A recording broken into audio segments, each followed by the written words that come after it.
नमस्कार. वक्तृत्वोत्तेजक सभेचे अध्यक्ष आणि टिळक महाराष्ट्र विद्यापीठाचे कुलपती डॉक्टर दीपकजी टिळक सर, सभेच्या मुख्य कार्यवाहक आणि कुलगुरू डॉक्टर गीताली टिळक मोने, टिळक महाराष्ट्र ट्रस्टचे उपाध्यक्ष डॉक्टर रोहितजी टिळक सर, व्यवस्थापन विभागाच्या अधिष्ठाता आणि टिळक महाराष्ट्र विद्यालयाच्या अध्यक्षा डॉक्टर प्रणती टिळक मॅडम, आजच्या वक्त्या माननीय डॉक्टर श्रुती पानसे, उपस्थित सर्व मान्यवर आणि श्रोतेगण. वक्तृत्वोत्तेजक सभेची स्थापना करणाऱ्या आदरणीय न्यायमूर्ती रानडे यांच्या स्मृतीला प्रथम मी वंदन करतो. आजचा कार्यक्रम सुरू करण्यापूर्वी मी व्यासपीठावरील सर्व मान्यवरांना विनंती करतो की त्यांनी गौरीताई टिळक यांच्या प्रतिमेला पुष्पहार अर्पण करावा.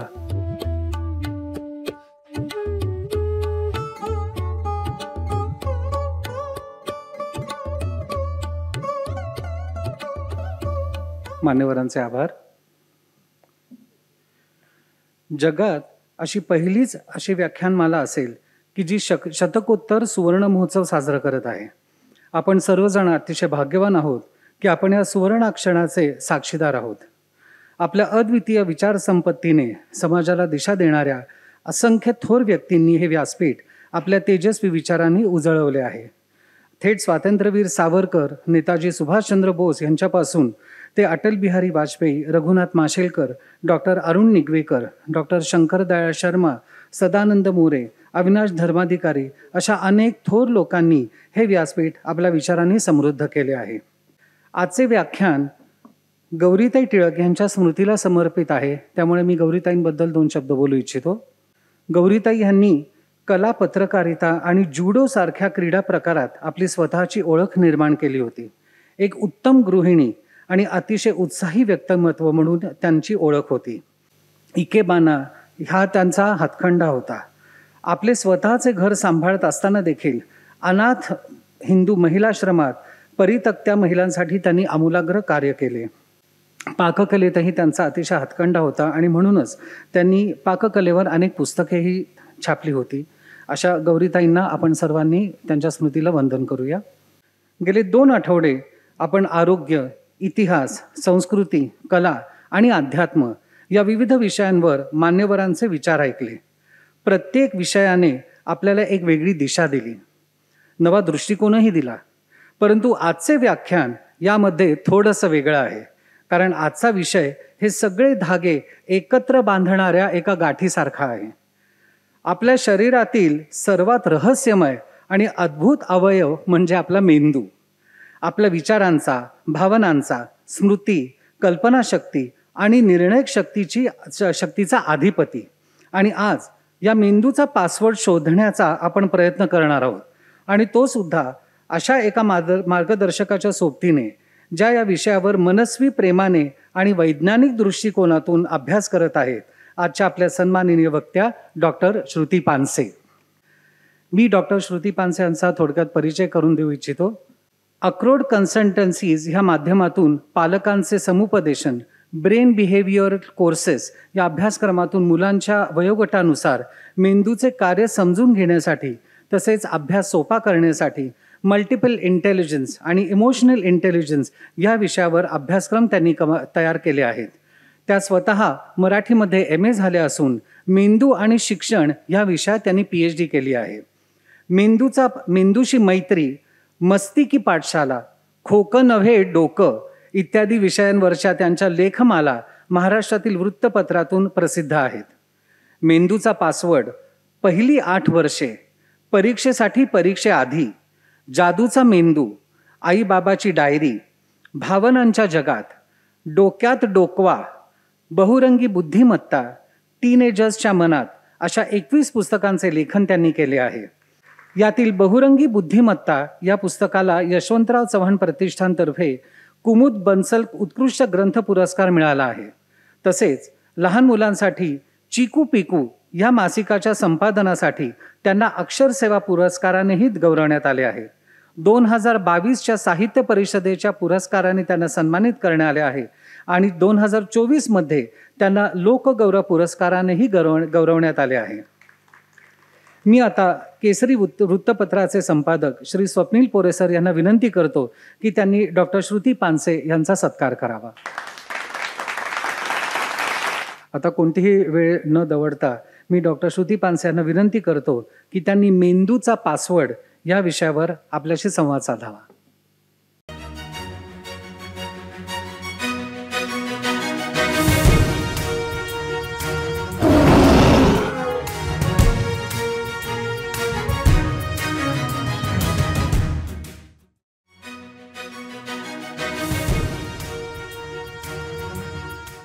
Lights, camera, journalism.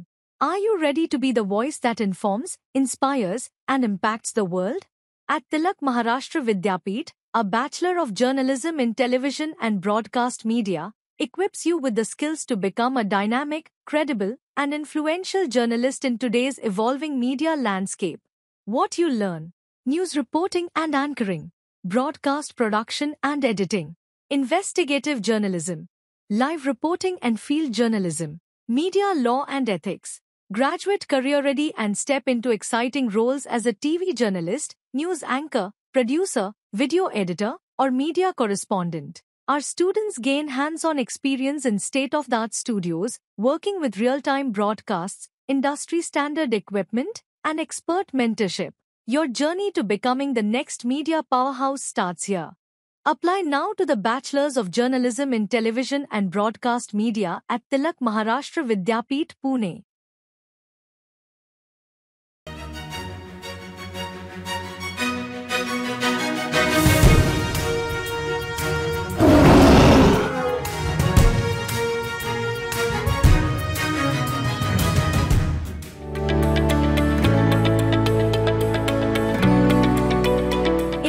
Driven by data and innovation, the future of media is unfolding before our eyes. Welcome to the frontier of storytelling where artificial intelligence meets journalism. Introducing our AI in Media course, a groundbreaking program designed to equip you with the skills to harness the power of AI in the ever-evolving landscape of media. Led by industry pioneers and AI experts, you'll explore the limitless possibilities of AI in media, from predictive analytics to personalized content delivery. From optimizing newsroom workflows to enhancing audience engagement, our course offers a comprehensive immersion into the transformative potential of AI. But it's not just about mastering technology, it's about understanding its impact on society, ethics, and the future of journalism. Are you ready to revolutionize the way we consume and create media? Enroll now in our AI in Media course and embark on a journey where innovation knows no bounds. सर्वप्रथम धन्यवाद की या म्हणजे basically मी Marathi MA आणि त्यामुळे वसंत व्याख्यानमालेबद्दल खूप आधीच मराठीमध्ये BA करत असताना, MA करत असताना, साहित्य विशारदची एक परीक्षा देत असताना माहिती खूप होतं. आणि अर्थातच न्यायमूर्ती रानडे हा पण एक खूप जिव्हाळ्याचा विषय खरं सांगायचं तर. कारण पहिली शाळा जी आहे माझी तीच रानडे बालक मंदिर होती. त्यामुळे ते एक सर्कल पूर्ण झाल्यासारखं वाटतंय आज. आणि खूप मस्त वाटतंय की हा एक विषय आहे, हा मी बऱ्याचदा पालकांच्या समोर बोलते. म्हणजे आई बाबा जे असतात लहान, ज्यांची मुलं लहान आहेत आत्ता, तर शाळा कॉलेजमध्ये जनरली हा विषय मी बोलते. आणि पालकांचं समुपदेशन करताना साहजिकच मोठ्यांच्या मेंदूमध्ये काय चाललेलं असतं. कारण PhD करत होते ती लहान मुलांवर करत होते. ती पहिलीतल्या मुलांवर केली आहे, मनपा शाळेतल्या. आणि ज्या वेळेला पालकांशी संबंध यायला लागला तेव्हा असं लक्षात आलं की फक्त छोट्या मुलांच्या मेंदूचा अभ्यास करून चालणार नाही आहे, तर मोठ्यांच्या पण मेंदूचा अभ्यास करावा लागणार आहे. तर त्यामुळे हा सगळा विषय हा खरं सांगायचं तर 0 हे जे वय आहे की अजून जन्माला आलेलं बाळ, त्या पालकांपासून ते आता आजी आजोबांपर्यंत जे पालक म्हणून वावरत आहेत घरोघरी, ह्या सगळ्यांच्या मेंदूचा एक म्हणजे मला अनुभवच इतके मिळत आहेत, संधी इतकी मिळते त्या अशा सगळ्या वयोगटातल्या लोकांशी बोलण्याची, की त्यामुळे कोण वयोगटाप्रमाणे काही मेंदू चालतात आणि काही स्वतंत्र चालत असतात. तर असा जो सगळा एकूण मेंदूचा सगळा जो प्रवास आहे तो जास्तीत जास्त उलगडण्याचा प्रयत्न करते. सर्वात आधी सगळ्यात महत्त्वाची गोष्ट म्हणजे न्यूरॉन्स नावाची एक पेशी आपल्या प्रत्येकाच्या ब्रेनमध्ये असते. ज्या वेळेला बाळ अजून जन्माला यायचं असतं त्यावेळेला या न्यूरॉन्स नावाच्या पेशी या मेंदूमध्ये सुट्या सुट्या स्वरूपाच्या असतात. ज्या क्षणी बाळाचा जन्म होतो त्या क्षणी त्याला अनुभव यायला लागतात. आता हे अनुभव कोणकोणते? तर आपण असं डोळ्यासमोर आणू की 5 मिनिटाचं बाळ आहे, त्याचं वय 5 मिनिटं आहे. तर त्या 5 मिनिटात असे कोणते अनुभव त्या बाळांना येणार आहेत? काय असतील असे अनुभव साधारण पहिल्या 5 मिनिटात येणारे? सगळ्यात पहिली म्हणजे थंडी वाजते, त्यानंतर पाण्याचा स्पर्श होतो, कापडाचा स्पर्श होतो, माणसाच्या हातांचा स्पर्श होतो, एक लाईट डोळ्यावर पडतो. हे सगळे त्या 5 मिनिटाच्या वयाच्या बाळाचे अनुभवच असतात. आणि हे सगळे अनुभव जेव्हा येतात, सुरू होतात, बाळ जन्मल्या त्या क्षणी त्याच्या मेंदूतले न्यूरॉन्स एकमेकांना कनेक्ट व्हायला सुरुवात होते. तर ही आहे आपली सुरुवात. म्हणजे आज आपल्यापैकी प्रत्येकजण जो काही आहे त्याची सुरुवात, शिकण्याची सुरुवात ही त्या पहिल्या 5 मिनिटात झालेली आहे. आता हे न्यूरॉन्सची साखळी जी तयार होते, म्हणजे प्रत्येक न्यूरॉन एकमेकांना कनेक्ट होत होत होत चेन्सच्या चेन्स तयार आहेत आता आपल्या ब्रेनमध्ये. आता ही जी जन्माला आल्यानंतरच्या पहिल्या 5 मिनिटातली साखळी आहे ही आपल्याला आयुष्यभर पुरते, अगदी शेवटच्या श्वासापर्यंत पुरणारी आहे. त्यामुळे तो क्षण फार महत्त्वाचा आहे. जसा तो क्षण महत्त्वाचा आहे तसा शेवटचा क्षण पण महत्त्वाचा आहे. आणि या सगळ्याच्या मधला जो प्रवास आहे ना, ज्याला आपण म्हणतो ना की हा माझा प्रवास आहे, मी या शाळेत होते, मी या कॉलेजमध्ये होते, मी हे केलं, मी ते केलं, मी इकडे फिरून आले, हे जे काही आपण बोलतो हा खरं तर प्रवास हा मीचा नाही, तो आपल्या प्रत्येकाच्या ब्रेनमधल्या न्यूरॉन्सचा आहे. जिथं कुठे न्यूरॉन्स तुमचे कनेक्ट झाले तिथे तुम्हाला अनुभव मिळाले आणि तुमच्या प्रत्येकाचा एक पर्सनल बायोडेटा असतो. मी कुठे फिरले, मला काय येतं, मला कोणकोणते स्किल्स येतात, हा जो सगळा पर्सनल बायोडेटा आपल्या प्रत्येकाचा आहे. त्या प्रत्येकाच्या मुळाशी काय आहे तर न्यूरॉन्स नावाच्या पेशी आहेत. त्यामुळे त्यांना एका अर्थाने लर्निंग सेल्स असं पण म्हणतात, कारण तेच शिकतात आणि तेच आपल्याला शिकवतात. म्हणजे एक इंटरेस्टिंग गोष्ट आहे अशी की समजा आत्ता हा कार्यक्रम चालू असताना समजा माझ्या ब्रेनला इलेक्ट्रोड्स लावले आणि माझ्या ब्रेनमधला रक्तप्रवाह कुठे चालला आहे हे जर एखाद्या स्क्रीनवर, लॅपटॉपवर जर बघितलं तर तो कुठे चालला असेल तर तो भाषेच्या केंद्रात चालला आहे. म्हणजे श्वासोच्छ्वास वगैरे चालूच आहे पण मुळात भाषेच्या केंद्रात चालला आहे, मेमरीच्या केंद्रात चालला आहे. शिवाय मी असंबद्ध नाही बोलत आहे, मी एक विषय घेऊन बोलतीये. म्हणजेच काय तर वर्निक एरियामध्ये सुद्धा तो रक्तप्रवाह सुरू आहे. हेच इलेक्ट्रोड्स जर तुमच्यापैकी प्रत्येकाच्या ब्रेनला लावले आणि जर लॅपटॉपवर बघितलं त्या स्क्रीनवर की इथल्यापैकी प्रत्येक माणसाच्या ब्रेनमध्ये काय चालू आहे आत्ता, म्हणजे रक्तप्रवाह नक्की चालू आहे कुठे, तर ते सुद्धा कळू शकतं. अशी ती टेक्नॉलॉजी आहे.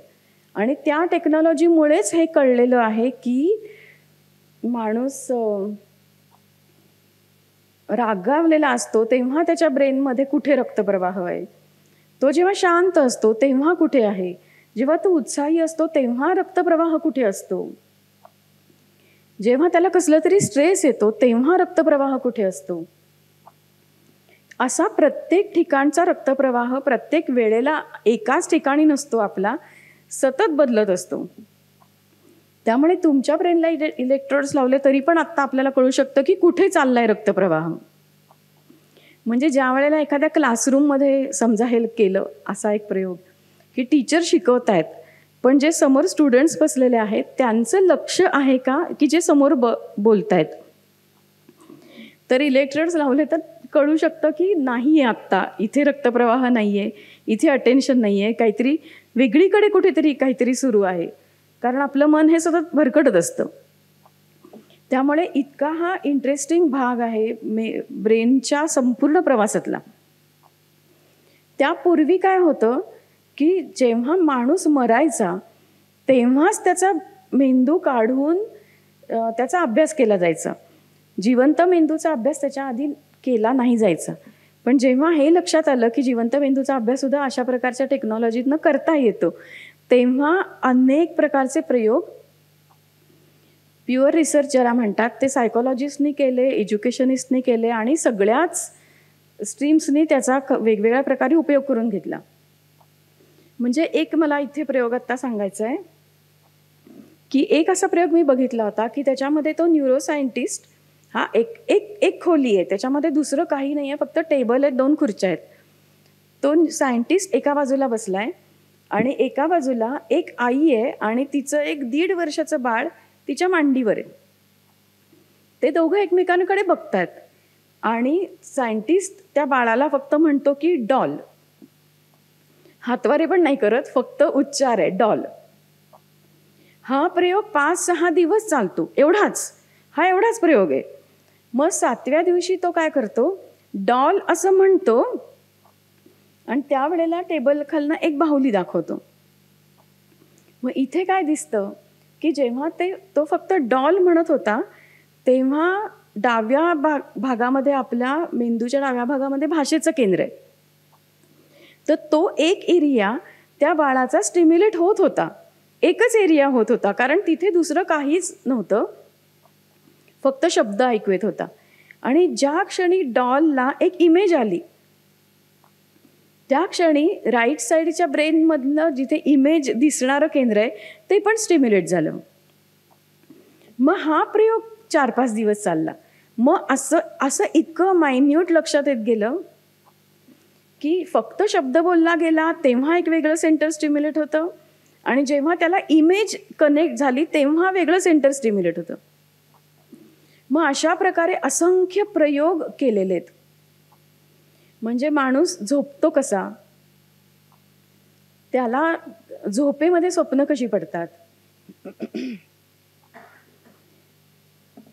काय त्यांनी आधी विचार केला तर त्याची झोप जास्त चांगली होईल, असे झोप, म्युझिक, क्रिएटिव्हिटी, खेळ, टेन्शन्स, वेगवेगळ्या वयोगटातल्या व्यक्तींवर स्ट्रेसचा काय प्रभाव पडतो. म्हणजे आपण म्हणू अशी एक अलिबाबाची गुहा आहे ब्रेनचे रिसर्चेस. एवढा एक टॉपिक जरी घेतला तरी सुद्धा त्याच्यात असंख्य प्रकार आहेत आणि अगदी सोप्या भाषेमध्ये आपल्याला ते ऐकायला पण मिळतात. त्यामुळे मुळात ही सगळी गाडी आपली सुरू कुठनं झाली आहे तर न्यूरॉन्सच्या कनेक्शनमधनं झाली आहे. मग आत्ता या क्षणाला म्हणजे आता हे आपण एकमेकांना भेटून समजा 10 मिनिटं झाली आहेत, 6:10 समजा सुरू झालंय हे, 6:10 ते आत्ता वाजले 6:24. या 14 मिनिटात आपला ब्रेन काही बदलला का, काय वाटतं? बदलला असेल? बदलला असेल तर काय नवीन काय घडलं?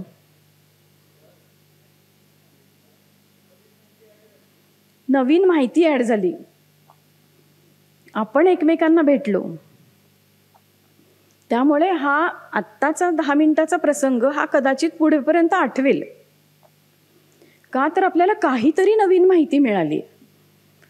त्यामुळे आपला मेंदू हा असा क्षणाक्षणाला बदलत असतो. एकाच गावात राहणारे लोक, आयुष्यभर एकाच गावात राहणारे लोक आणि सतत बदली ज्यांच्या नोकरी असते असे लोक, ह्यांच्या ब्रेनमध्ये भरपूर फरक असतो. एक भाषा येणारे लोक आणि किमान 3-4 भाषा येणारे लोक, ह्यांच्या ब्रेनमध्ये फरक असतो. आत्ता आपण इथे आहोत, इथे अचानकपणे काही नवीन एखादी गोष्ट अचानक घडली तरी सुद्धा ती आपल्याला मेमरी एक तयार होते. मेमरी तयार होते म्हणजे काय, तर न्यूरॉन्स कनेक्ट होतात. मग असा जो हा न्यूरॉन्स आहेत, त्या न्यूरॉन्सला आपल्याला खाद्य द्यायला लागतं, चांगलं खाद्य द्यायला लागतं. जर आपण त्याची काळजी घेतली, मेंदूची जेवढी आपण चांगल्या पद्धतीने काळजी घेऊ, तेवढा हा मेंदू आपल्याला मरेपर्यंत साथ देणार आहे. आणि आपण काळजी नाही घेतली तर अर्थातच वेगवेगळे आजार आपल्याला होणार आहेत.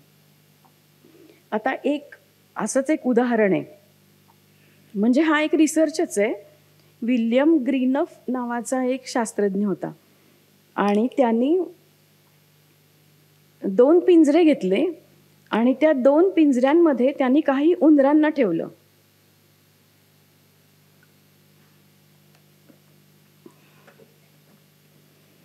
एक जो पिंजरा होता तो पूर्णपणे रिकामा होता, त्याच्यामध्ये काही ठेवलं नाही. आणि दुसऱ्या पिंजऱ्यामध्ये मात्र छोटे छोटे झोके ठेवले, छोट्या घसरगुंड्या ठेवल्या आणि असे काही सीसॉसारखे खेळ असे त्यांनी त्या पिंजऱ्यामध्ये ठेवले. जेव्हा हे पिंजऱ्यामध्ये ठेवलं तेव्हा त्यांनी त्यांचे न्यूरॉन्स चेक केले होते की किती न्यूरॉन्स किती जाळी आहेत यांच्या ब्रेनमध्ये न्यूरॉन्सची, हे चेक केलेलं होतं. आणि काही दिवसानंतर जेव्हा हा प्रयोग त्यांचा संपला आणि जेव्हा त्यांनी पिंजरे उघडले तेव्हा परत एकदा न्यूरॉन्स चेक केले, तर त्याच्यामध्ये असं दिसलं की ज्या पिंजऱ्यांमध्ये कोणताही खेळ नव्हता, कोणतीही खेळणी नव्हती, त्या पिंजऱ्यातल्या उंदरांच्या न्यूरॉन्समध्ये काहीही फारसा बदल झालेला नाही आहे. आणि जिथे खेळणी होती त्यांच्यात मात्र न्यूरॉन कनेक्शनचं जाळं तयार झालं. मग हा एकच छोटासा प्रयोग जरी लक्षात ठेवला तरी आपल्याला हे पूर्ण हा विषय असा लक्षात राहील अशाने की म्हणजे आपण आपल्या ब्रेनसाठी काय करायचंय. म्हणजे थोडक्यात काय तर आपल्या ब्रेनला सतत काम द्यायला हवं. जो नुसता आपण आराम केला कोणत्याही वयात, म्हणजे आपल्याला माहिती आहे लहान मुलं खूप धडपड करतात, खूप हालचाल करतात आणि त्या मानाने जसं जसं वय पुढे पुढे जातं तसतसं आपण एक प्रकारे हालचाल करणं बंद करतो किंवा स्लो हालचाली होतात आणि म्हणून गुडघे दुखायला लागतात, पाय दुखायला लागतात आणि असं सगळं केल्यामुळे मग आपण फारशी हालचाल करणं टाळतो. पण इथे हेच सांगायचं आहे की जेव्हा आपण हालचाल करणं टाळतो तीच आपल्यासाठी धोक्याची सूचना आहे, कारण त्यानंतर आपले न्यूरॉन्सला चालनाच मिळत नाही. फक्त एका ठिकाणी बसायचं आहे, फक्त मोबाईल बघायचा आहे, जे येईल ते पुढे फॉरवर्ड करायचं आहे. हे एवढंच करत राहिलो तर पहिल्या पिंजऱ्यातल्या उंदरांसारखी आपली स्थिती होईल. पण याच्या ऐवजी जर आपण लोकांशी बोलत राहिलो, एकमेकांच्या नव्या ओळखी, जुन्या असतातच आपल्या, त्या स्ट्रेंथन झालेलेच आहेत ते न्यूरॉन्स, पण नव्या ओळखी करणं, ते पण वेगवेगळ्या वयाच्या लोकांशी ओळखी करणं, हे अशा अनेक गोष्टी केल्या तर आपला ब्रेन मग दुसऱ्या पिंजऱ्यातल्या उंदरासारखा होईल. त्यामुळे मुळात हे म्हणजे हा प्रयोग कायमच लक्षात ठेवायचा की दुसऱ्या पिंजऱ्यातले उंदीर म्हणजे आपण. आता या अशा खेळ झालं, अजून काय पाहिजे या ब्रेनला.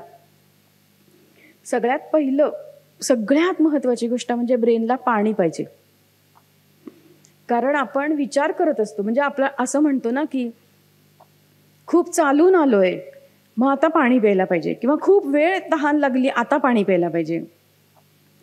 तर त्यावेळेला आपण पाणी पितोच, पण काहीही आपण करत नाही आहोत विशेष, म्हणजे नुसते बसून आहोत किंवा बोलतोय, गप्पा मारतोय.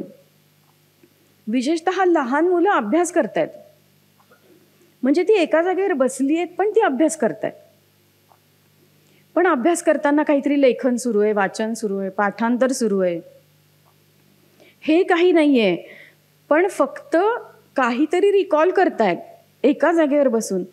त्या सगळ्या छोट्या गोष्टींसाठी ब्रेन पाणी वापरत असतं आणि आपण पुरेसं पाणी नाही प्यायलो तर त्याचा ब्रेनच्या कार्यक्षमतेवर परिणाम होतो. त्यामुळे सगळ्यात पहिली गोष्ट म्हणजे ब्रेनला पाणी पाहिजे. दुसरी गोष्ट ब्रेनला ग्लुकोज पाहिजे. मग जो काही आपला समतोल आहार आहे तो त्याला पाहिजे. त्याच्यातनं जे काही घटक मेंदूला मिळत आहेत ते सगळे मेंदूला स्ट्रेंथन करणार आहेत आणि म्हणून आहारावर विशेष लक्ष पाहिजे.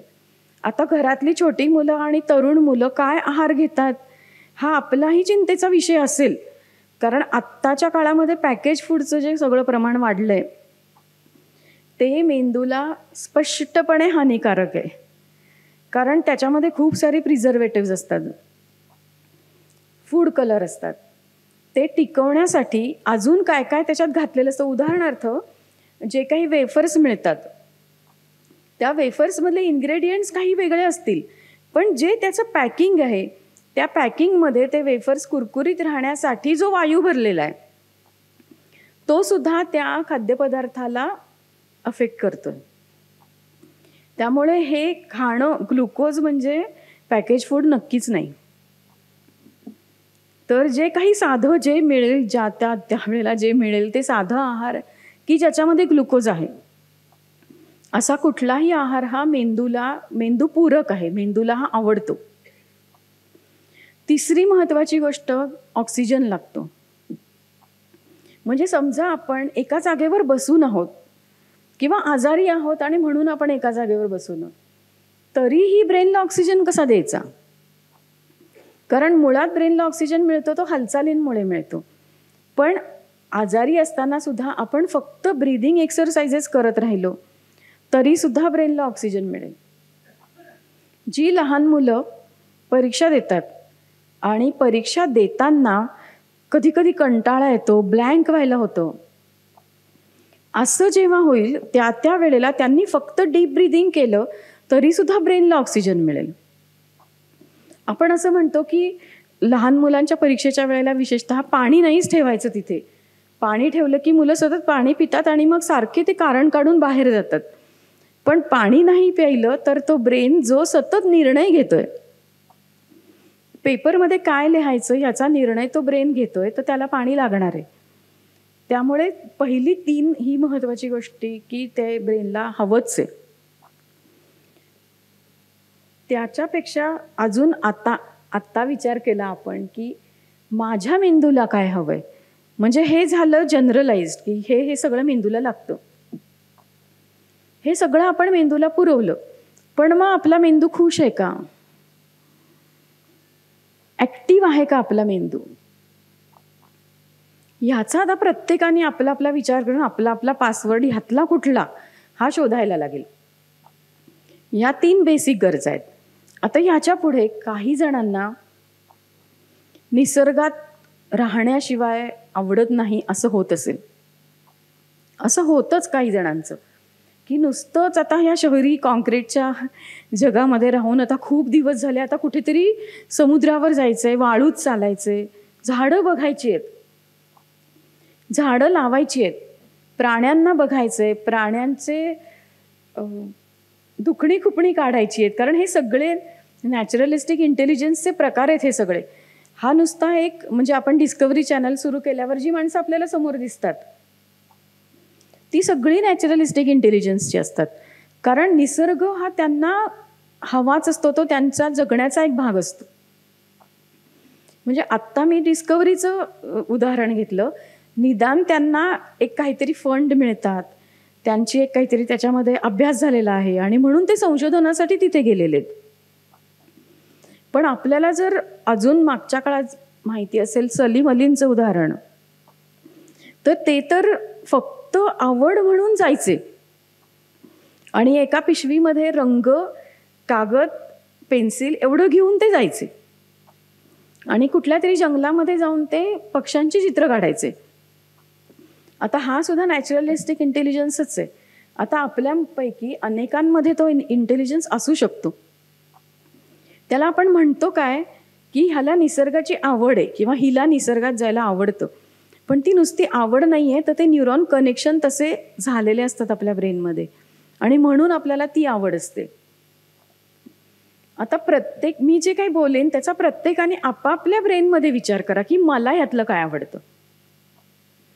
आता उदाहरणार्थ मी आत्ता पहिलं निसर्गाचं सांगितलं, दुसरं, काही जणांना खूप सारी पुस्तकं आवडत असतील, वाचन आवडत असेल, काही जणांना लेखन आवडत असेल, अशापैकी काहीतरी आहे. तर मग नक्कीच आपल्याला भाषा आवडतीये आणि भाषेत काहीतरी करायला आवडतंय, जे आपण मेंदूला देत नाही आहोत.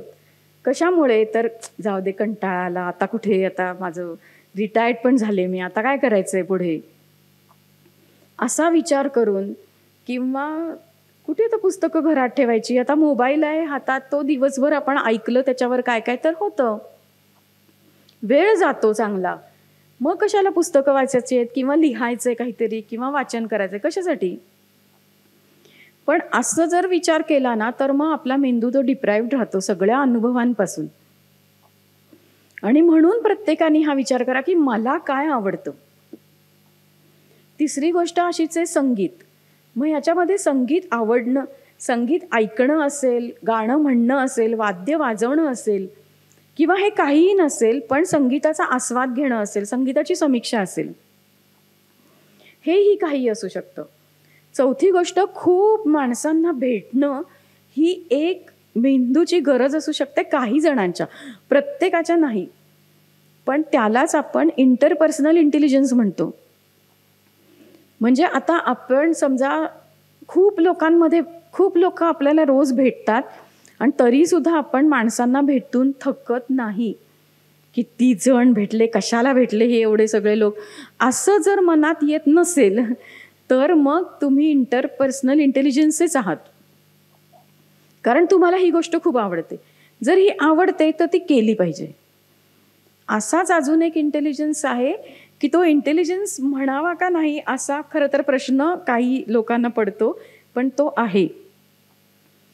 आणि तुमच्यापैकी सगळ्यांना माझे सत्याचे प्रयोग हे पुस्तक माहिती असेल. खोटं कोण बोलत नाही. प्रत्येक जण केव्हा ना केव्हा तरी खोटं बोलतो, केव्हा ना केव्हा तरी चुकतो. पण आपण काय चुका केल्या आणि त्याच्यातनं आपण काय शिकलो हे लिहून काढणारे गांधीजीच होते. की त्यांनी माझे सत्याचे प्रयोग, किती जण, कोण असं आहे की जे नाही खोटं बोलत? सगळे बोलतात.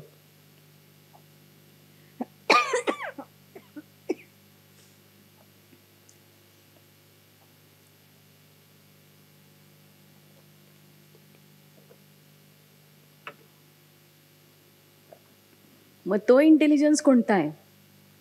तर तो इंट्रापर्सनल इंटेलिजन्स आहे, की जो स्वतःच्या मनाशी विचार करतो, ते लिहून काढतो आणि ते जगाला लागू पडतं. असं काहीतरी तो विचार हा प्रत्येकाला लागू पडतो. त्याला इंट्रापर्सनल इंटेलिजन्स म्हणतात. म्हणजे तुम्हाला जर लहानपणापासून कधी लिहायला आवडतंय आणि आता केवळ कंटाळा किंवा जाऊ दे नको म्हणून लिहित नसाल तर तसं करू नका. कारण आपल्याला हे जे आवडतंय तोच आपला पासवर्ड असू शकतो. आणि म्हणून स्वतःला शोधायचंय की मला काय आवडतं. मला लहानपणापासून अशा काय काय गोष्टी होत्या की ज्या मला तेव्हा आवडत होत्या आणि आता काही कारणांनी मी त्या करत नाही. म्हणजे मी लोकमतला एक सिरीज चालवत होते आणि तेव्हा हे सगळं लिहित होते. तेव्हा मला इतके मेल्स बायकांचे असे आले की मला नाटक करायला आवडत होतं. मी नाटकात भाग घेतला होता. तेच करिअर करायला मला आवडलं असतं पण माझं लग्न झालं. किंवा मला गायला आवडायचं पण मी ते पुढे नाही केलं. मी खो खोची कॅप्टन होते पण मी ते पुढे नाही कंटिन्यू केलं. या अशा ज्या सोडून दिलेल्या गोष्टी आहेत त्या पूर्ण करण्याची वेळ येत नाही, ती आपल्यालाच पूर्ण करावी लागते. त्यामुळे असं आठवा की लहानपणापासून असं काय काय सोडून दिलं आपण. याच्यामध्ये अजूनही काही गोष्टी आहेत, जसं की चित्र काढणं. चित्र काढणं, एखाद्या गोष्टीचा प्लॅन करणं, एखादी जागा, मोकळी जागा आहे ती सजवणं. मग ती आर्किटेक्चर जो असतो तो जसा की एक रिकामी जागा आहे आणि त्याच्यावर एक काहीतरी छान घर बांधायचं आहे, तर तो एक वेगळ्या पद्धतीने काम करेल, विचार करेल. पण एखाद्या छोट्या मुलाला जर आपण एक कागद दिला आणि काही रंग दिले आणि त्याला सांगितलं ह्याच्यापासून काहीतरी कर, ह्याच्यावर काहीतरी कर, तर ती जी मोकळी जागा आहे ती सुद्धा त्याच्यासाठी एक स्पेसच आहे, ब्लँक स्पेस आहे आणि ती त्याला भरायची आहे. त्यामुळे व्हिज्युअलाइज करून काहीतरी त्या कागदावर उतरवणं हा मेंदूचा एक गुण आहे. त्यामुळे आपल्याला ह्यातलं काय काय आवडतं ते शोधून काढायचं आणि ते रोजच्या आपल्या दिनचर्येमध्ये कुठेतरी बसवायचं. म्हणजे जे आपल्याला कंटाळा आलाय किंवा आता काही राहिलं नाहीये, आता अजून काय नवीन करणार आहे, ही जी गॅप आहे ना, ही गॅप भरून निघेल. 10 मिनिटं का होईना ज्या वेळेला आपण ते करू तेव्हा सगळ्यात जास्त आनंद कोणाला होणार आहे, तर तो मेंदूतल्या न्यूरॉन्सला होणार आहे. कारण आपल्या या सगळ्या आवडीनिवडी या न्यूरॉन्सशी कनेक्टेड आहेत आणि म्हणून त्यांना जे द्यायला हवं ते खाद्यच आहे एक प्रकारचं. म्हणजे आपण काय म्हणतो की ब्रेनला आपला मेंदू चांगला राहावा, तल्लख राहावा म्हणून कोडी सोडवायची, हे आपल्याला माहिती आहे. कोडी सोडवणं हे जसं आहे तसं कोडी करू शकतो का आपण, ह्याचा पण विचार करूया. जे करतो त्याच्यात अजून थोडं पुढे जायचंय. दुसरी गोष्ट, जे आत्तापर्यंत कधीही केलेलं नाहीये ते करायचंय आणि अर्धवट सोडलेल्या गोष्टी करायच्यात, हे सगळं करायचंय. अजून मेंदूला असं काय आहे की जे आवडतं.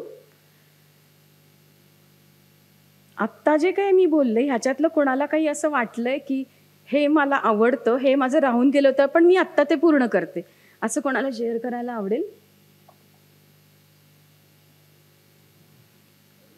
हां, स्केचिंग राहिलंय. कधी केलं होतं आधी?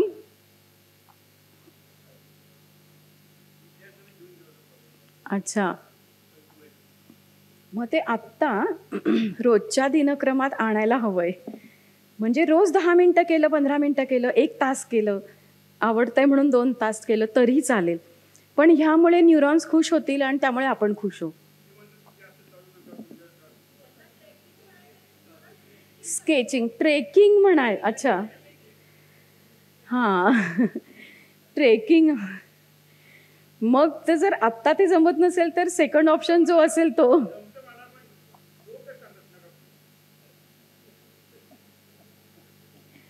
आपण आपल्या समवयस्कांना गाठायचं आणि निघायचं असं आम्हाला त्याच्यावर ऑप्शन सुचतो आणि जे काही होईल त्याची जबाबदारी आपली.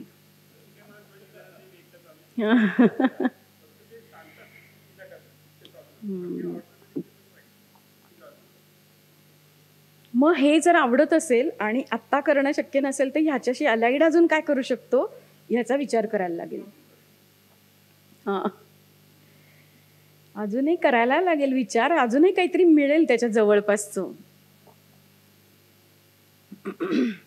तर हा एक्सरसाइज आपला आपला करा, म्हणजे केलाच आहे तुम्ही तो, फक्त तो म्हणजे रोजच्या आयुष्यामध्ये कसा आणायचा ते बघायला लागेल. तो पासवर्ड आहे, कारण तुमचा प्रत्येकाचा वेगळा असतो. जो माझा आहे तो माझ्या बहिणीचा, माझ्या मुलीचा, माझ्या आईचा पण असू शकत नाही. त्यामुळे जो आहे तो आपला आपला असतो, तो आपला आपला शोधायचा. आता मेंदूला काय आवडत नाही हे पण खूप बघायला लागेल. पहिलं म्हणजे जे काही आवडतं त्याच्या सगळं विरुद्ध ते आवडत नाही. म्हणजे पाणी नाहीच प्यायलं तर आवडणार नाही, कुपोषण आवडणार नाही, नको त्या गोष्टी खाल्ल्या तर आवडणार नाही, एका जागी बसून राहिलं तर आवडणार नाही. अजिबातच मेंदूला एका जागी बसून राहिलेलं आवडत नाही. पण ज्या वेळेला आपल्याला आजारामुळे किंवा इतर काही कारणामुळे एका जागी बसून राहावं लागतं त्यावेळेला सुद्धा मेंदूला ऑक्सिजन कसा मिळेल हे बघायचं. मेंदू खुश कशात राहील, मग जुन्या आठवणींमध्ये मेंदू खुश राहतोय का हे बघायला लागेल. पण जनरली मेंदूला बसून राहायला आवडत नाही. नुसतं तिथल्या तिथे चाला, काहीतरी वेगळं बघा, काहीतरी वेगळा विचार करा.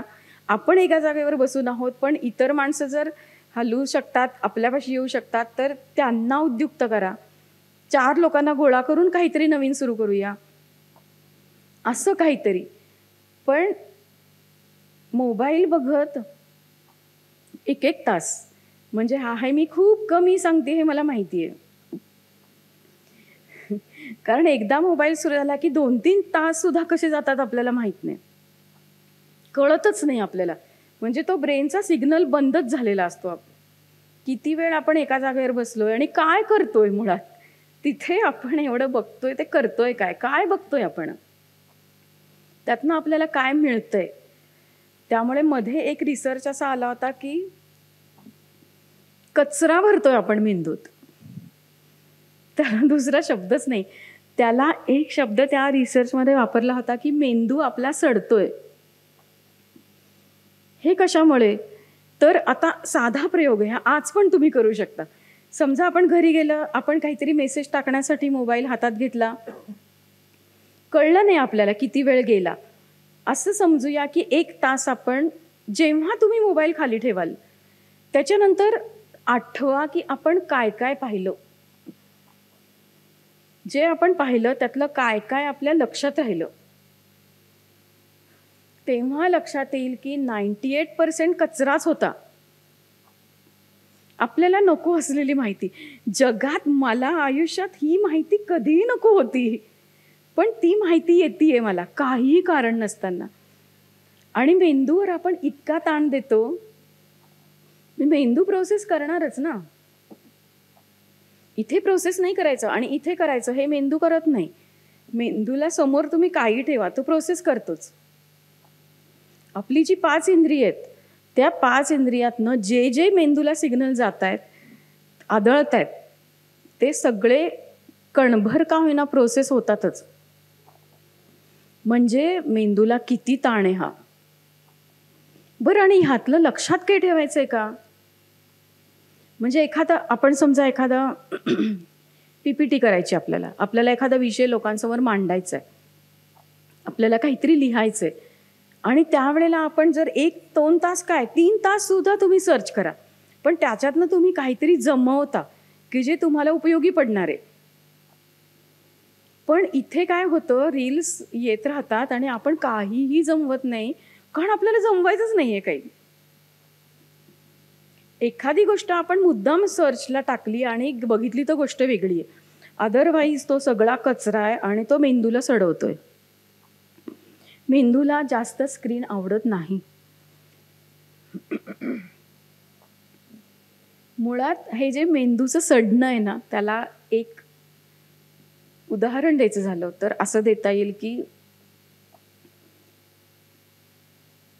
आपण काही निर्णय घेतले का, रील्स समोर समोर येत राहतात, आपण काय निर्णय घेतला यातला? आपण फक्त असा स्क्रोल करतोय, हा निर्णय आहे फक्त की हा पुढे पुढे हा पुढे हा पुढे एवढंच करतोय आपण. डिसिजनच काही नाही, आपल्याला डिसिजनच घ्यायचे नाहीयेत तेव्हा. मग हा मेंदू सुस्त होतो आणि मेंदूमधला ग्रे मॅटर या नावाचा जो एक भाग आहे, हा हळूहळू कालांतराने कमी कमी व्हायला लागतो, संकुचित व्हायला लागतो. आणि हा ग्रे मॅटर कशाशी रिलेटेड आहे तर डिसिजन मेकिंगशी. म्हणजे जर लहान मुलं तासनतास मोबाईल बघत असतील तर त्यांना जे छोटे छोटे डिसिजन घ्यायचेत, परीक्षेचे, अभ्यासाचे, खेळाचे, हे मी अगदी बेसिक सांगितले. किती डिसिजन आपल्याला सतत घ्यायचे असतात. आपण साधं रस्त्याने चालताना किती डिसिजन घेतो, ते पण मेंदूला काम करायला लागतं ना, की इकडनं जायचं का इकडनं जायचं, हा पण एक डिसिजनच आहे. पण WHO यावेळच्या त्यांच्या अहवालामध्ये असं लिहिलेलं आहे की जर लहान मुलं, म्हणजे आता कोविडच्या वेळेला ऑनलाईन म्हणून आपण मुलांच्या हातात स्क्रीन दिला, पण आता कोविड संपल्यावर तो काढायला पाहिजे. तो काढला गेलेला नाहीये, उलट तो जास्त झालाय. आणि हा जो स्क्रीन आहे तो मुलं सतत बघत बसतात, त्यामुळे त्यांच्या सोशल स्किल्सवर खूप वाईट परिणाम होणार आहेत, अशी सूचना WHO दिलेली आहे. कारण का तर सोशल स्किल्सवर परिणाम म्हणजे सगळ्यावरच परिणाम. म्हणजे त्या मुलांनी करायचं काय, दिवसभर तो जर स्क्रीनवर बघत असेल काहीतरी, म्हणजे गेम खेळत असेल, यूट्यूबवर काहीतरी बघत असेल, रील बघत असेल, पण त्याच्यामुळे त्याचा ग्रे मॅटर संकुचित होतोय हे त्यालाही माहिती नाही, त्याच्या आईबाबांनाही माहिती नाही.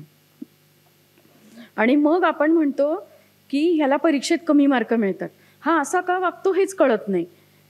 असा का बोललास तू आत्ता, हा शब्द का वापरला आत्ता, कारण त्याला शिकवणारा आहे तो मोबाईल आहे आणि ग्रे मॅटर संकुचित झालाय.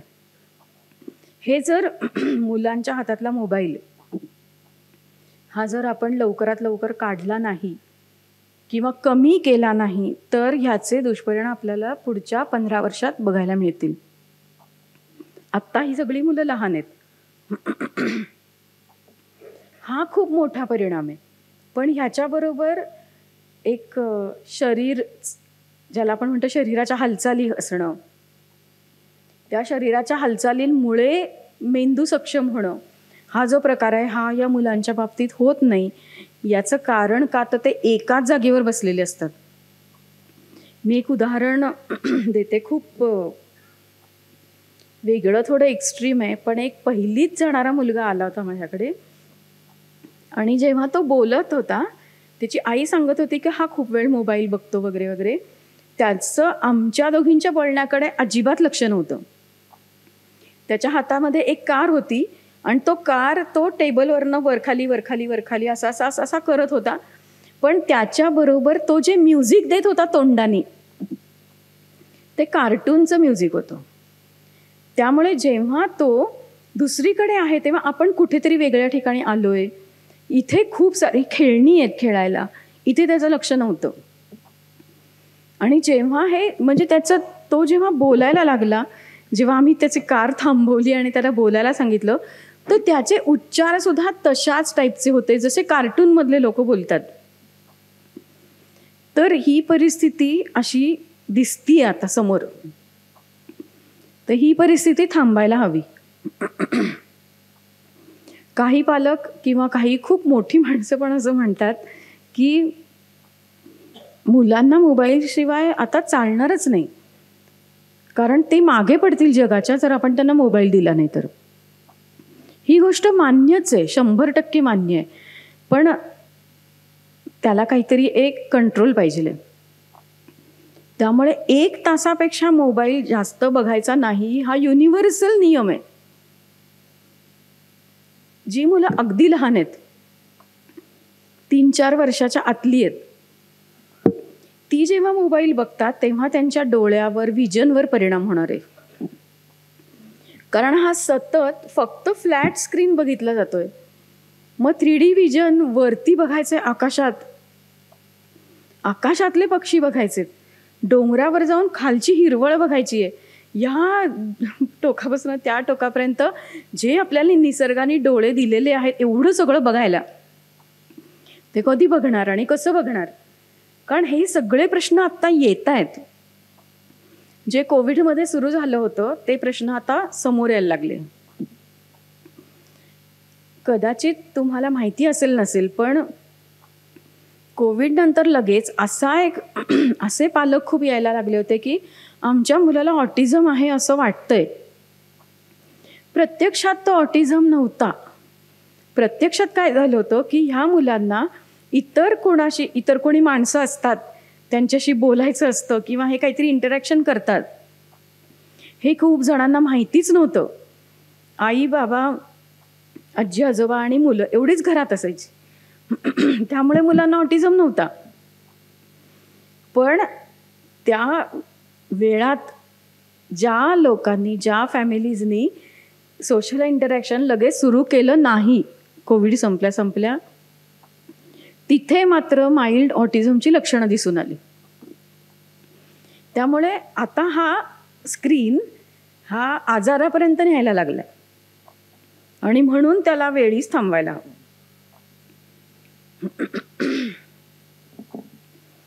आपण घरात आहोत आणि फार काही आता आपल्याला रिटायरमेंटचं लाईफ सुरू आहे आणि म्हणून रोज घराबाहेर पडण्याची काही गरज पडत नाही.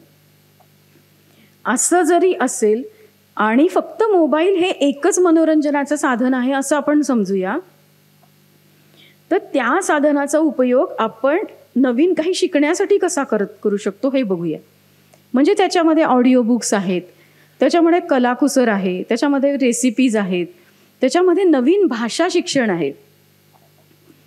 असा जर यूट्यूब वापरला आपण की काहीतरी शिकायचंय म्हणून यूट्यूब वापरला, तर त्यावेळेला काय होतं, मोबाईल आहे समोर, म्हणजे तो ब्लू लाईट जो आहे, जो आपल्या डोळ्यांना घातक आहे, तो आहे समजा, पण शिकतोय ना आपण काहीतरी. म्हणजे शिकतोय म्हणजे आपण आपल्या न्यूरॉन्सला चालना देतोय, आपल्या बुद्धीला चालना देतोय, तर चालेल. त्यामुळे शिक्षण चालू ठेवूया आपण शेवटच्या क्षणापर्यंत. कारण का, तर हे न्यूरॉन्स आपले सक्रिय असतात आणि हे न्यूरॉन्स एकदा आळसावले की मग नकारात्मक भावना सुरू होतात. मग जास्त राग येणं, जास्त चिडचिड होणं, त्यातून नैराश्य येणं, त्यातून एक उदासपणा येणं आणि पुन्हा काहीच करावंसं न वाटणं, हे सगळं मग सुरू होतं त्याच्यातनं. त्यामुळे ह्या मेंदूमध्ये ज्या नकारात्मक भावना आहेत त्याचा सुद्धा आपल्याला खूप विचार करावा लागतो की ह्या म्हणजे मी आयुष्यभर तर असा नव्हतो, किंवा मी अशी चिडचिडी नव्हते, कधीच मी चिडचिडी नव्हते, किंवा मला असं किती प्रसंग माझ्या आयुष्यात आतापर्यंत येऊन गेले असतील, पण मी कधी असं हारले नाही कधी, असं तुमच्यापैकी प्रत्येकाच्या मनात येत असेल. मग आत्ताच एवढा उदासपणा का आला, किंवा ह्या प्रॉब्लेममधनं सोल्युशन मला सापडत का नाहीये, असं जर वाटत असेल तर चेक करा की तुम्ही मोबाईल किती वेळ बघता. आणि तो सहज संबंध जर जुळला तर समजून जायचं की मोबाईल हा आपल्याला जर वापरायचाच असेल तर शिकण्यासाठी वापरायचा आहे, गाणी ऐकण्यासाठी वापरायचा, गाणी शिकण्यासाठी पण वापरू शकतो, पण मेंदूला चालना देणं महत्वाचं आहे. आपण एका जागेवर बसून आहोत समजा, तर आपल्या समोर काय दृश्य दिसतं, एक खिडकी आहे, तिथे एक कपाट आहे, इकडे एक दार आहे. ते दृश्य जे आपल्या समोर आहे ते परत परत सतत बघून सुद्धा हा मेंदू थकतो. म्हणून सतत आपल्या जागा बदलत राहाव्यात. म्हणजे आपल्याला अशी एक सवय होती ना लहानपणापासून की माझं कामाचं हे एक टेबल, माझं अभ्यासाचं हे एक टेबल, इथे आलं की मग माझं कॉन्सन्ट्रेशन होतं आणि मग माझा अभ्यास चांगला होतो. पण मेंदू संशोधन असं सांगतं की बदला जागा. तुमचं एकच एक टेबल ठेवू नका, एकच एक जागा ठेवू नका, तुम्ही बदलत राहा, कारण तुमच्या डोळ्यासमोरचे दृश्य बदलत राहतात आणि त्यामुळे मेंदूला चालना मिळते. म्हणजे आपण आजारी आहोत, पडून आहोत, जास्त दिवसांचा आजार आहे, तरी सुद्धा थोडं तिथल्या तिथे का होईना आपण कसं चेंज करू शकतो स्वतःला हे बघायला हवं.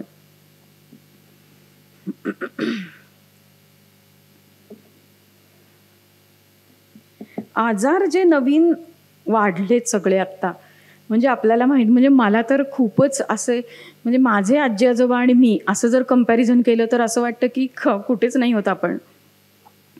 म्हणजे माझे आजोबा 93 वर्षाचे असताना गेले, त्याच्या आदल्या दिवसापर्यंत ते चरखा कातत होते, सूत कातत होते आणि शेवटपर्यंत ते ॲक्टिव्ह होते आणि दुसऱ्या दिवशी थोडंसं बरं वाटलं नाही आणि ते गेले.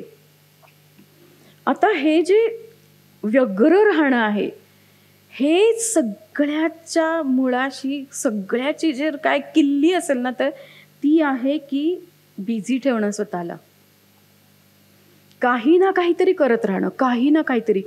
हे करणं हे आपल्याला सगळ्या नकारात्मक भावनांमधनं बाहेर काढतं. काय काय करू शकतो आपण, मी मगाशी जसं सांगितलं तसं की आपल्यात काय गोष्टी सोडून दिल्यात त्या शोधायच्या, त्या करायच्या. मग आपल्या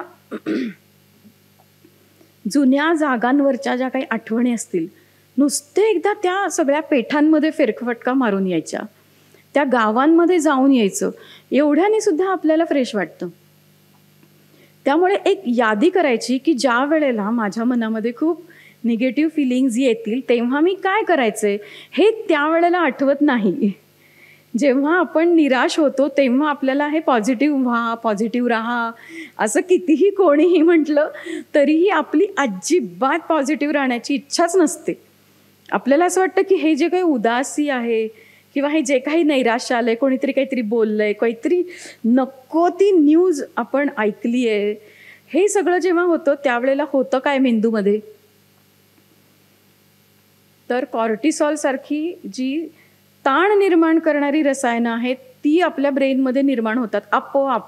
कारण का आता ती परिस्थिती तशी दिसतीये समोर. एक काहीतरी वाईट न्यूज घडली ती मी वाचल्या माझ्या ब्रेनमध्ये कॉर्टिसॉल निर्माण झालं. आणि हे कॉर्टिसॉल काय आहे, ते एक रसायन आहे. ते रसायन तयार झालं की ते जो काही माझ्या शरीराचा रक्ताभिसरण, जो काही रक्तप्रवाह आहे त्या रक्तात ते मिसळणार आणि पूर्ण माझ्या शरीरात जाणार. ते ताण निर्माण करणारं रसायन आहे. आता सतत आपण ताण घेतला कुठल्या ना कुठल्या तरी गोष्टींचा, सतत आपल्या मनामध्ये कोणती ना कोणती तरी नकारात्मक भावना असेलच, तर हे सतत तयार होतंय कॉर्टिसॉल आणि सतत रक्तातनं सगळ्या अवयवांना पोचते. मग ते मेंदूला पोचलं की मेंदूचे आजार, हृदयाला पोचलं की हृदयाचे आजार, सगळीकडे हाताला पायाला पाय दुखतायत. कारण काय, ही उदासी आहे, हे नैराश्य आहे, ती चिडचिड आहे. आपण जेव्हा व्हॉट्सॲप मेसेज फॉरवर्ड करतो किंवा एखादा आपण दुःखी सिनेमा बघितला समजा, किंवा आपल्या कोणीतरी मैत्रीण आहे आणि ती आपल्याशी बोलते, असं काहीतरी असेल, आपल्याला वाईट वाटल्याशिवाय राहत नाही ना. म्हणजे आपण जेव्हा दुसऱ्याला काही सांगत असतो त्यावेळेला ती समजा द्वेषाची भावना असेल, ती भीतीची भावना असेल, भीती निर्माण करणाऱ्या काही गोष्टी असतील, सगळ्यात पहिला परिणाम माझ्यावर होणार आहे. मी ते 25 ग्रुपमध्ये समजा फॉरवर्ड केलं तर पहिला परिणाम माझ्यावर होणार आहे. कारण ते सगळं वाचून पहिल्यांदा ती नकारात्मक भावना माझ्या मनात निर्माण होणार आहे. ती निर्माण झाली की ती रक्तातनं सगळी स्किनवर जाणार, ती केसांवर जाणार, ती पायावर जाणार, बोटांवर जाणार. मग ठिकठिकाणचे कुठे कुठे आजार होतात, कुठे कुठे कॅन्सर निघतो, त्या सगळ्याच्या मुळाशी या सगळ्या नकारात्मक भावना आहेत. मग आता ह्या सगळ्या नकारात्मक भावना आहेत, ठीक आहे, माहिती आहे. मग ह्याचं करायचं काय, मेंदूला खुश ठेवायचं. खूप सोपं आहे. आणि ते मुख्य म्हणजे दुसऱ्या कोणाच्याही हातात नाही, ते फक्त आपल्याच हातात आहे. मेंदूला खुश ठेवणं ही गोष्ट फक्त आपल्यासाठी आपणच करू शकतो. जर आपण सायकियाट्रिस्टकडे गेलो आणि त्यांना सांगितलं की मला डल वाटतंय किंवा मला उत्साह वाटत नाहीये, तर ते आपल्याला औषधं देणार. त्या औषधांमध्ये रसायनं असतात. ती कोणती रसायनं असतात, तर ती आपल्याला आनंदी करणारी रसायनं आहेत. मग ही कोणती आहेत रसायनं, एन्डॉर्फिन असू शकतं, डोपामाइन असू शकतं, सेरोटोनिन असू शकतं आणि ऑक्सिटोसिन असू शकतं. ऑक्सिटोसिन ही 4 प्रकारची रसायनं आपल्याला आनंदी ठेवण्यासाठी आहेत. मग ती आपण आपल्या मेंदूमध्ये आपणच निर्माण करायची. त्यासाठी वेगळी औषधं घ्यायची गरज नाहीये. ती रसायनं आपण आपली निर्माण करायची. ती कशी करायची, तर मेंदूला खुश ठेवून करायची. पाणी भरपूर प्यायचं, थोडी का होईना हालचाल करायची, राहून गेलेल्या गोष्टी करायच्या, दुसऱ्या लोकांमध्ये इंटरेस्ट घ्यायचा, दुसऱ्यांचं कौतुक करायचं. कौतुक ही अशी एक गोष्ट आहे ना की ज्यामुळे डोपामाइन सिक्रीट होतं. आपल्याला आपलं कौतुक करणारं कोणी नाहीये. मग काय करायचं, आपले जुने फोटो काढायचे. असे भरपूर फोटो आपल्याला मिळतील की ज्याच्यामध्ये आपलं कुठे ना कुठेतरी कौतुक झालं होतं, कुठे ना कुठेतरी त्या छान आठवणी आपल्या मनामध्ये आहेत. शाळेपासून ते आत्तापर्यंतच्या कोणीतरी आपल्याला लिहिलेलं एखादं पत्र असेल किंवा एक एक असा फोटो असेल मैत्रिणीबरोबरचा, मित्राबरोबरचा, की ती आठवण आहे. मग ती आठवण निर्माण झाली की आपल्या ब्रेनमध्ये ऑक्सिटोसिन निर्माण होतं. आपल्या प्रेमाच्या माणसांची नुसती आठवण काढली, म्हणजे आत्ता मी हे बोलत असताना तुम्हाला तुमच्या प्रेमाची माणसं नक्कीच आठवली असणार. ती माणसं आठवली की ऑक्सिटोसिन सिक्रेट झालं. त्यामुळे एक कॉर्टिसॉल आहे की जो आपल्याला ताण निर्माण करणार आहे, पण 4 अशी रसायनं आहेत की जी आपल्या मनामध्ये आनंद निर्माण करतात. आणि ती आपण म्हटलं की, त्याच्यासाठी डॉक्टरांकडे जायची गरज नसते, आपण म्हटलं की ती आपल्या ब्रेनमध्ये सिक्रेट होणार, तयारच असतात. ती सिक्रेट होणार, नक्की होणार. या अशा काही गोष्टी केल्या, मगाचपासून जे जे काही मी सांगितलं, या अशा ज्या काही गोष्टी आहेत, या जेव्हा जेव्हा आपण करतो त्यावेळेला ऑक्सिटोसिन येणार. आता समजा तुमच्यापैकी काही जणांना असं असेल की आता साखर खायची नाहीये. साखरचे पदार्थ मला खूप आवडतात. हे खंत ठेवायची मनात, का असं म्हणायचं की नसली साखर तरी चालते.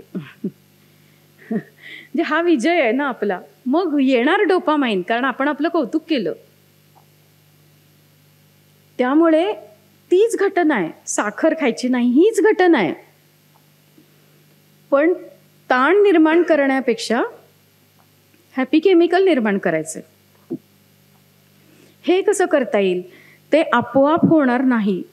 त्याच्यासाठी तुम्हाला एक यादी करावी लागेल, ती यादी समोर ठेवावी लागेल आणि आत्ता त्याच्यातलं काय ॲप्लिकेबल आहे हे बघून ती गोष्ट त्या वेळेला करावी लागेल.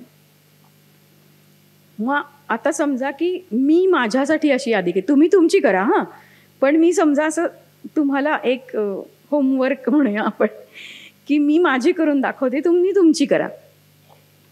जर मला असं वाटत असेल की मी आनंदी राहावं, तर हे पाणी, ग्लुकोज, ऑक्सिजन हे सगळं ठीक आहे.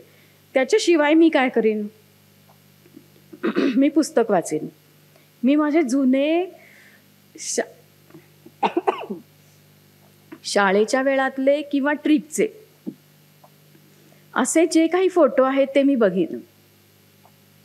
जर माझ्याकडे फोटो नसतील तर त्या आठवणी ज्या माझ्या मेंदूमध्ये माझ्याच एका कप्प्यात साठवून ठेवल्या त्या मी बाहेर काढेन. त्याविषयी मी लिहीन, त्याविषयी मी बोलीन कुणाशी तरी. हे सगळं मी माझ्या मेंदूला खुश करण्यासाठी करीन. मी एक रांगोळी काढीन, मी एखादं चित्र काढायचा प्रयत्न करीन, मी माझ्यासाठी जुनी गाणी ऐकीन. हे सगळं मी माझ्यासाठी करीन.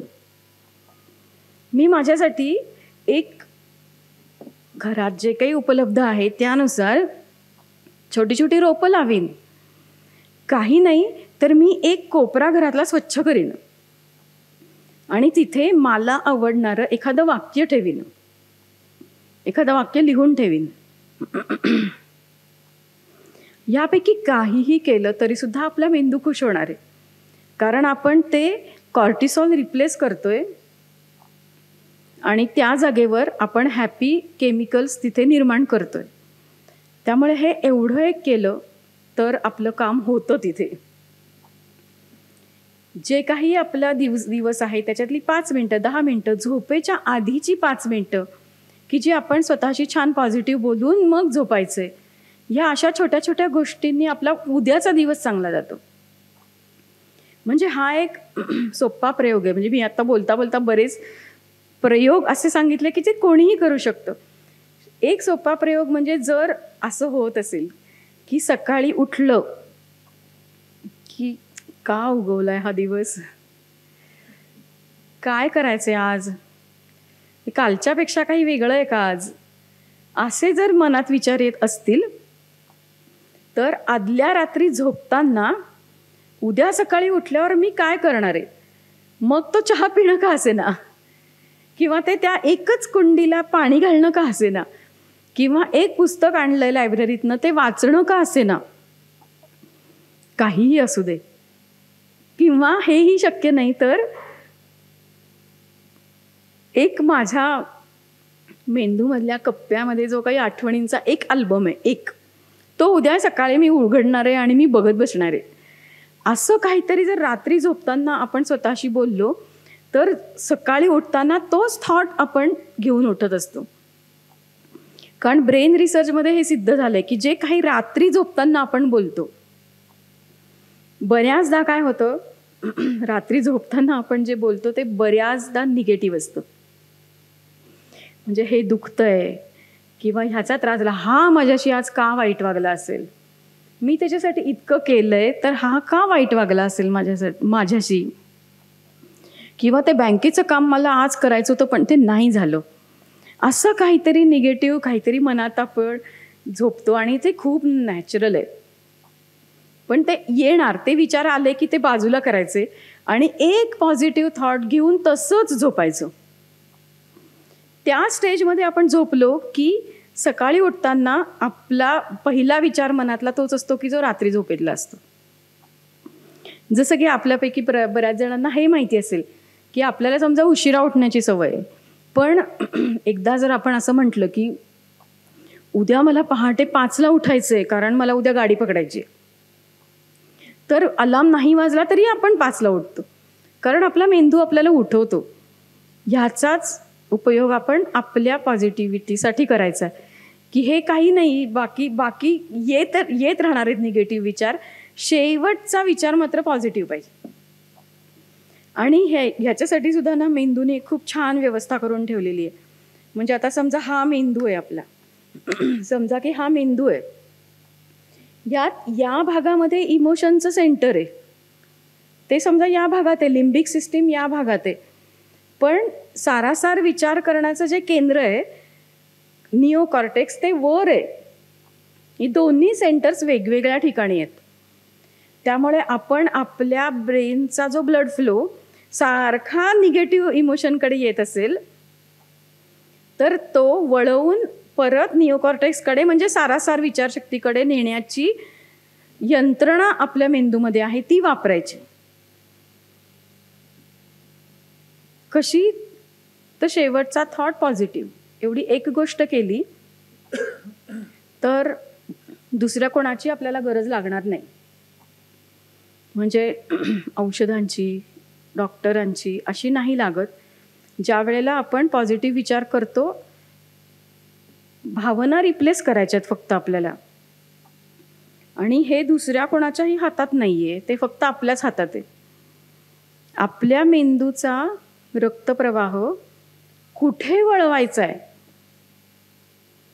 जसा हा हात माझा इथे इथे वळतोय, मला हवा म्हणून तर मी वर नेईन, मला हवा म्हणून खाली नेईन, इतकाच सोप्पा आपल्या मेंदूचा रक्तप्रवाह हा कुठल्या इमोशनकडे चाललाय आणि त्याला कुठल्या इमोशनकडे न्यायचं आहे हे सोपं आहे. फक्त तो विचार, हा विचार बदलून हा विचार करायचा आहे.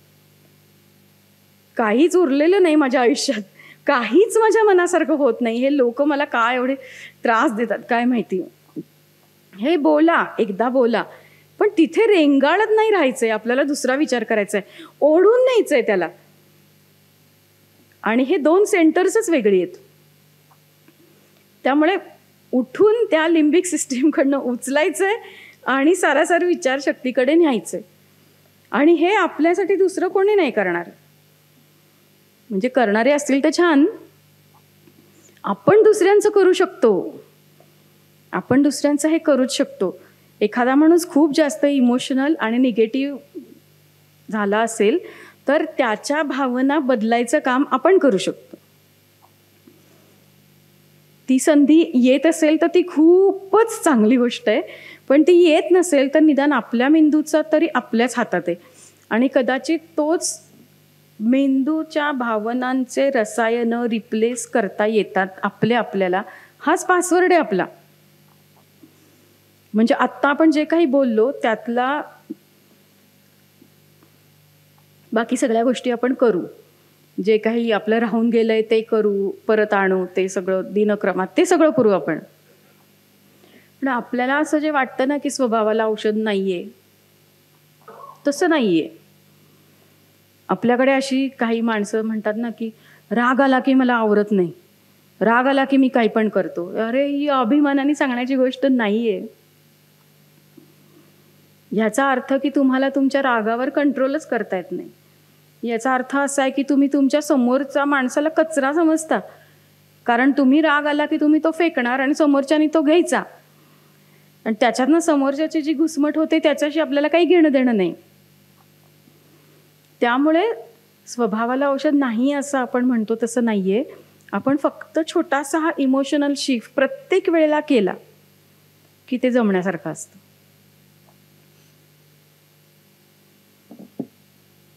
तर हे असं मला सगळं तुमच्याशी बोलायचं होतं. काही विचारायचं असेल आणि तसं चालणार असेल तर विचारा, नाहीतर मग आपण थांबवूया.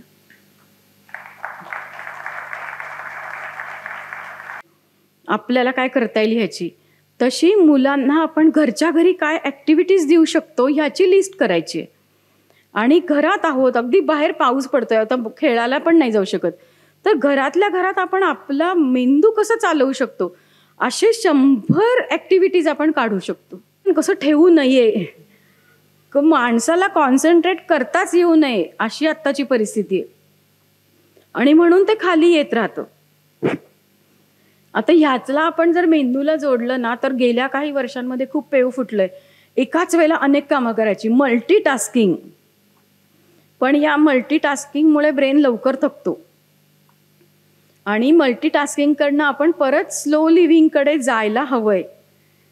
तसंच तुमच्या प्रयत्नांना जर यश आलं तर फारच चांगलं, की जर आपण सगळ्यांनी, पण ते होणं शक्य नाही, कारण सगळा मार्केटला, म्हणजे टी व्ही हा मनोरंजनासाठी राहिलेला नसून तो मार्केटसाठी आहे.